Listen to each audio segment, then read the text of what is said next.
झूम भरे कदमों से लक्ष्मी आए आपके द्वार और सुख संपत्ति लेकर आए आप पार। बहुत बहुत स्वागत आप सभी का दिवाली की इस खास पेशकश में। ये दिवाली मुस्कान वाली, मैं हूं प्रियंका और मेरे साथ इस वक्त एक खास मेहमान हैं जो आपके लिए ये दिवाली मुस्कान वाली लाने वाली हैं, क्योंकि मेरे साथ एडलवाइस की MD and CEO Radhika Gupta है। राधिका, बहुत बहुत स्वागत है आपका।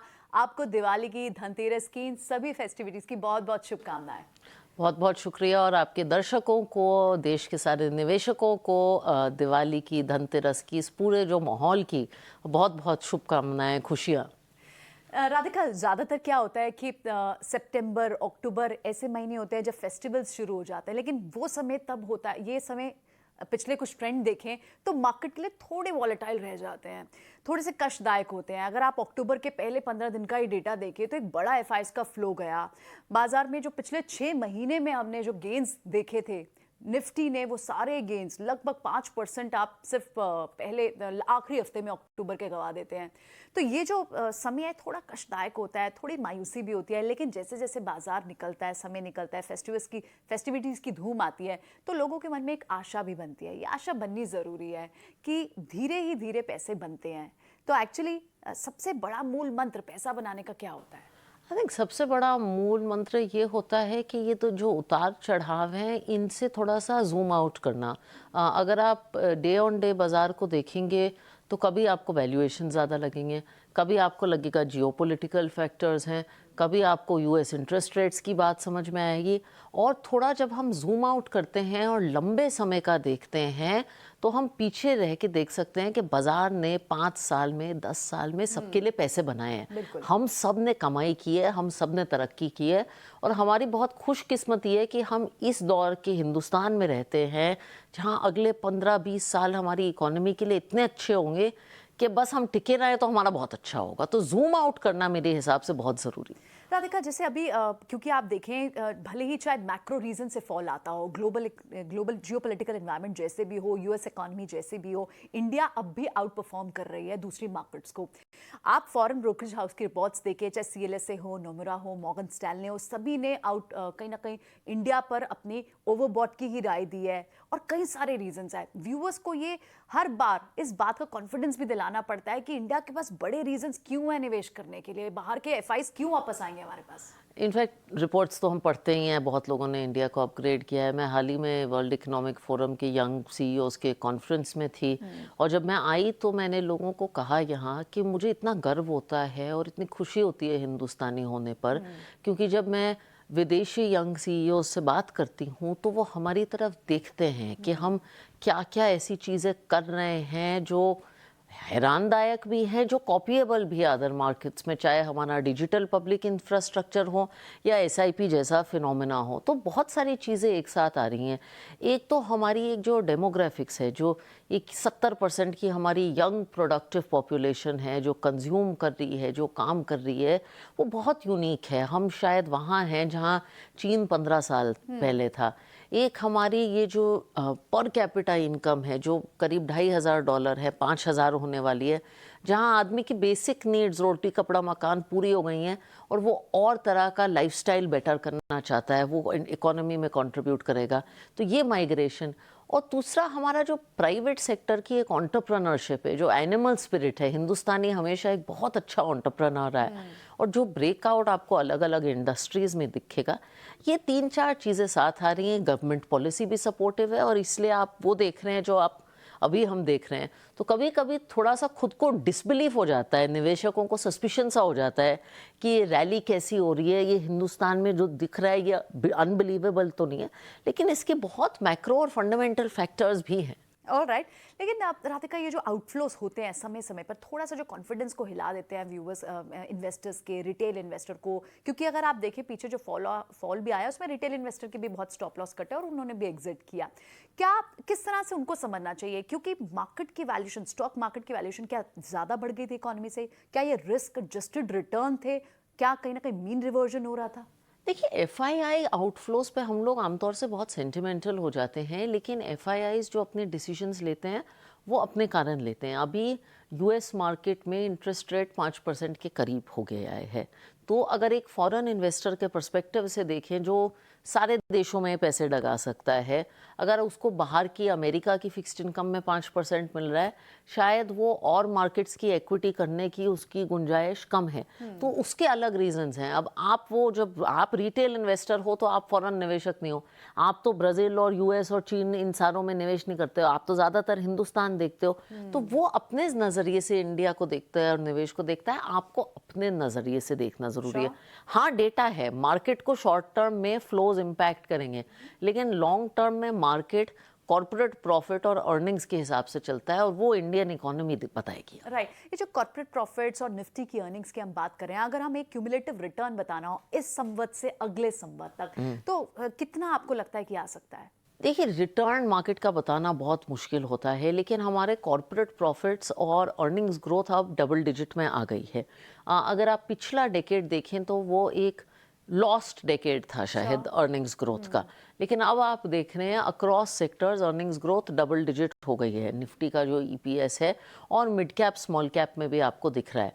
एंड अगर ये अर्निंग्स ग्रोथ ऐसे ही सस्टेन्ड रही तो इट विल ट्रांसलेट, आपको मार्केट रिटर्न्स मिलेंगे ही। राइट, राधिका, मिड कैप और स्मॉल कैप हम नाम बहुत जोर से भी लेते हैं और जोरदार return mid cap small cap ने दिया भी है। इनफैक्ट आप पिछले 6 महीने का एसआईपी का ट्रेंड देखें तो मेजर फ्लोज मिड कैप और स्मॉल कैप में गया, लार्ज कैप ने परफॉर्म नहीं किया है उस तरह का।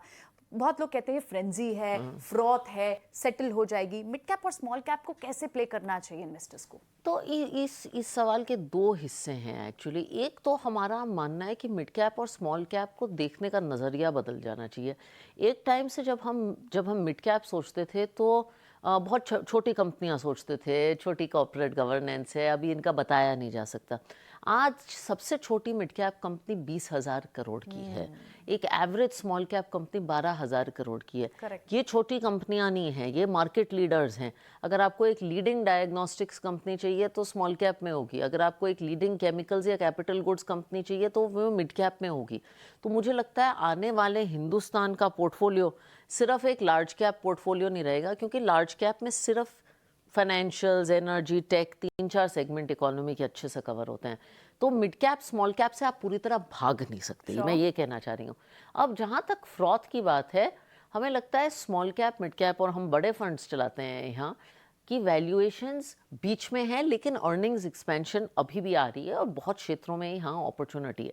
हाँ, ये भी है कि अगस्त सितंबर में कुछ ऐसी रैली हुई है जहाँ स्टॉक्स 50%, 60% बिना फंडामेंटल्स के भागे हैं कि कोई G20 का अनाउंसमेंट है या ऐसा कुछ है तो भागे हैं। वो तो रियलिटी, और ये हर रैली में ऐसी फ्रॉथ आती है।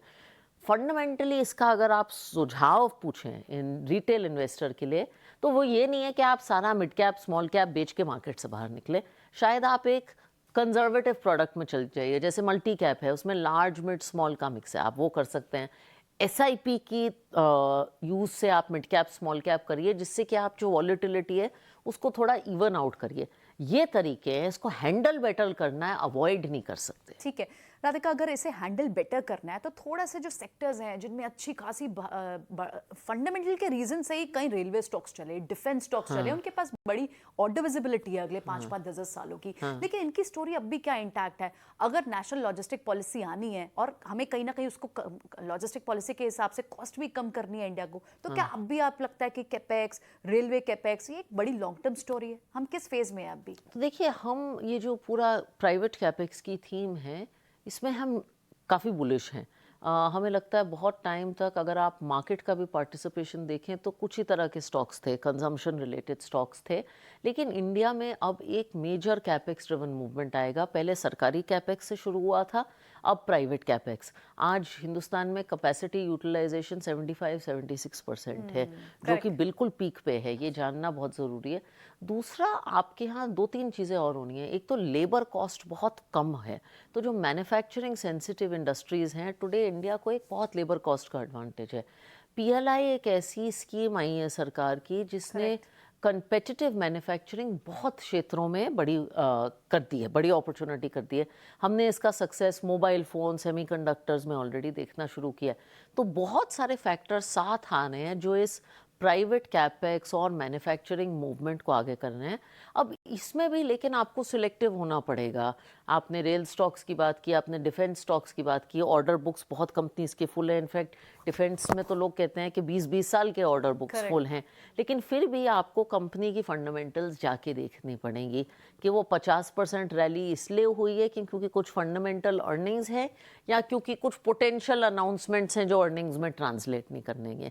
तो बाय द बुक आपको स्टॉक सिलेक्शन बहुत ध्यान से करना पड़ेगा। राइट, और peer और सस्ती भी नहीं रही है सस्ती कंपनी, नहीं है, सस्ती वैल्यूएशन नहीं रही है। स्ट्रेच्ड है। हाँ। तो जो वैल्यूएशन स्ट्रेच्ड है, जहां थोड़ा सा कंफर्ट अभी थोड़ा सोच समझ के इवैल्यूएट करना चाहिए, तो वैल्यूएशन के लिहाज से क्या स्पेसेस, मेटल, आईटी, ये स्पेसेस जो हैं जो ग्लोबल, देखिए ग्लोबल हेडविंड से ये बिल्कुल इंपैक्टेड होंगे, इनको कैसे प्ले आउट करना चाहिए? क्या अब भी समय है इनको लेने का? देखिए, सबसे पहले तो जहाँ तक सेक्टर्स और क्षेत्रों की बात होती है ना, मैं आईटी का जवाब ज़रूर दूंगी, लेकिन रिटेल इन्वेस्टर के लिए ये सेक्टर रोटेशन करना बहुत मुश्किल है। मैं हमेशा रिटेल इन्वेस्टर्स को कहती हूँ कि आप आज ये सेक्टर, कल वो सेक्टर, ये सब करना बहुत मुश्किल है।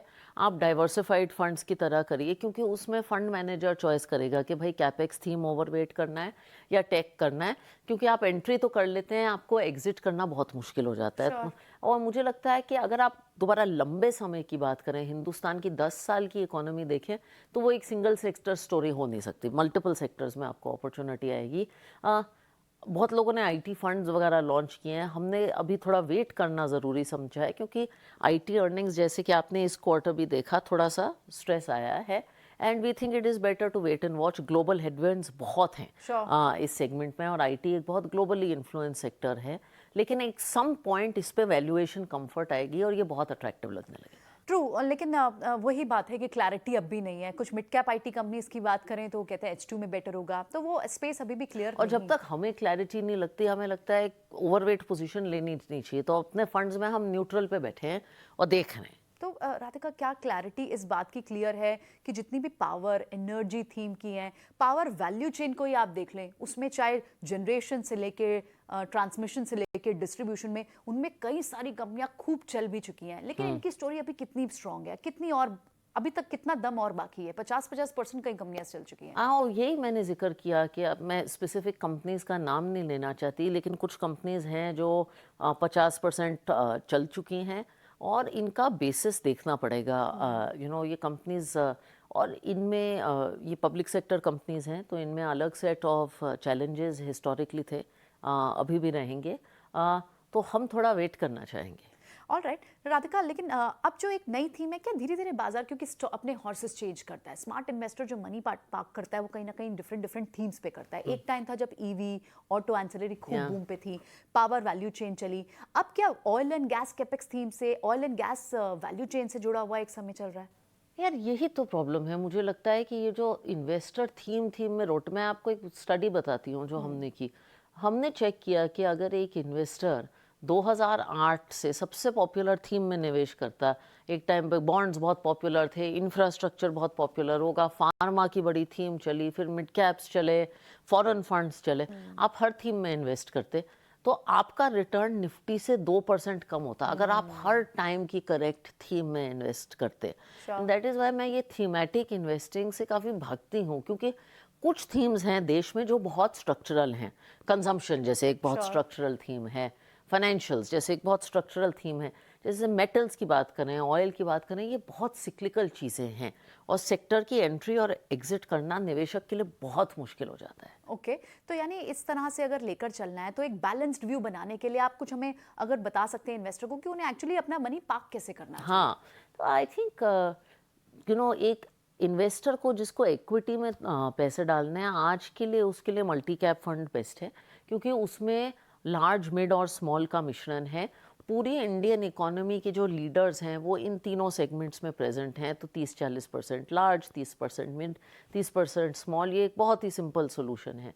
जो थोड़ा कंजर्वेटिव इन्वेस्टर है, जिसने अभी अभी इक्विटी में शुरुआत की है, मुझे लगता है अभी भी उसके लिए हाइब्रिड फंड्स बहुत अच्छे हैं। इंटरेस्ट रेट के लेवल इंडिया में अभी भी काफ़ी हाई है, तो फिक्स्ड इनकम और इक्विटी का ब्लेंड चाहे एक बैलेंस्ड एडवांटेज फंड हो, एक अग्रेसिव बैलेंस्ड फंड हो, ये प्रोडक्ट्स भी और टैक्स एफिशिएंट भी बहुत हैं। याद रखिए कि डेट की टैक्सेशन भी बदल चुकी है, Right. तो डेट और इक्विटी का जो एसेट एलोकेशन है वो आप मिक्स्ड फंड्स के तरीके कर सकते हैं। ये 2 चीज़ें मैं रेकमेंड करती हूँ। राइट राधिका, ये सवाल बहुत बेसिक है और हर बार आता है, लेकिन मुझे लगता है हर बार ये जरूरी भी है कि आपकी एसेट एलोकेशन क्या होनी चाहिए, कितना परसेंट आपके पोर्टफोलियो का, क्योंकि अगर यहाँ से लेकर हर व्यूअर अपना, हर इन्वेस्टर और पार्टिसिपेंट, हमारा शो देखने वाला जो व्यूअर है, वो इस दिवाली से अगली दिवाली या फिर उसके बाद की भी दिवालियां हो, उसके लिए अगर प्लान करना चाहता है और नया इन्वेस्टर भी हो, हम तो अभी महाकुंभ में बात भी कर रहे थे कि नए इन्वेस्टर जो शुरुआत आज से भी की जा सकती है, कभी लेट नहीं होता, तो उसके एसेट एलोकेशन का पार्ट क्या होना चाहिए? तो एसेट एलोकेशन एक तो बहुत एक पर्सनल चीज़ है, क्योंकि हर निवेशक की नीड्स अलग होती हैं और हर निवेशक की रिस्क लेने की क्षमता अलग होती है। एसेट एलोकेशन करने के मेरे हिसाब से 2 तरीके हैं। एक तो गोल्स के मुताबिक, क्योंकि शॉर्ट टर्म गोल्स डेट और कंजर्वेटिव इंस्ट्रूमेंट्स में होने चाहिए जो 1 से 3 साल के होते हैं, मीडियम टर्म हाइब्रिड में और लॉन्ग टर्म इक्विटी में। एक ये तरीका है। दूसरा तरीका ये है कि इसके बाद भी आप अपनी रिस्क एपेटाइट और कंफर्ट देखें, और वो कोई सिखा नहीं सकता, वो एक्सपीरियंस करने से ही सीखता है। क्या आप ऐसे निवेशक हैं कि आपका पोर्टफोलियो 50% गिरे तो आप कंफर्टेबल रहेंगे, या 20% में आप घबरा जाएंगे, और उसके हिसाब से आप अपनी एसेट एलोकेशन बनाएंगे। मैं ये एज वगैरह के ज़्यादा रूल्स मानती नहीं हूँ। एक इंडिविजुअल के पोर्टफोलियो में मेरे हिसाब से आज के दौर में फिक्स्ड इनकम ज़रूर होना चाहिए। गोल्ड एंड सिल्वर का एक श्रेय हो सकता है। लार्ज, मिड और स्मॉल तीनों इंडियन इक्विटीज़ होने चाहिए, और अगर आप थोड़े से इवॉल्व निवेशक हैं तो आप फॉरेन इक्विटीज़ जैसे यूएसए और चीन भी डाल सकते हैं।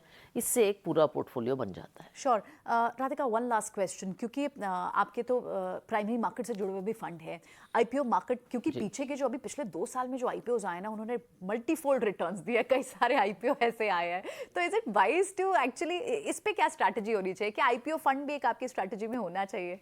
आई थिंक सो, क्योंकि हमें लगता है हम अकेले आईपीओ फंड वाले हैं, और हम बाय द वे कहते हैं कि इसमें एसआईपी के जरिए इन्वेस्ट करिए, Sure. क्योंकि IPOs mid and small cap company होते हैं तो वो वॉलेटाइल होते हैं। अब हिंदुस्तान में आईपीओज तो आते रहेंगे, क्योंकि जिस स्टेट पे हमारी इकोनॉमी है, हमारी सबसे बड़ी एक्सचेंज भी अभी लिस्टेड नहीं है, तो नए नए सेक्टर्स बाजार में आते रहेंगे।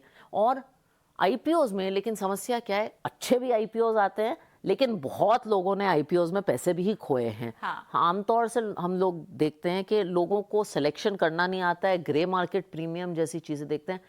500 पेज का डीआरएचपी पढ़ने के लिए हमारे पास तो एक्सक्लूसिव एनालिस्ट है, लोगों के पास टाइम नहीं True. होता, एंड दूसरा, लोगों को एलोकेशन नहीं मिलता तो फ्रस्ट्रेट हो जाते हैं। तीसरा, लोग आईपीओ को लिस्टिंग डे गेन्स लेके बेच देते हैं, जबकि आईपीओ कंपनी की कहानी आईपीओ पे ख़त्म नहीं होती, वहाँ से शुरू होती है। ट्रू।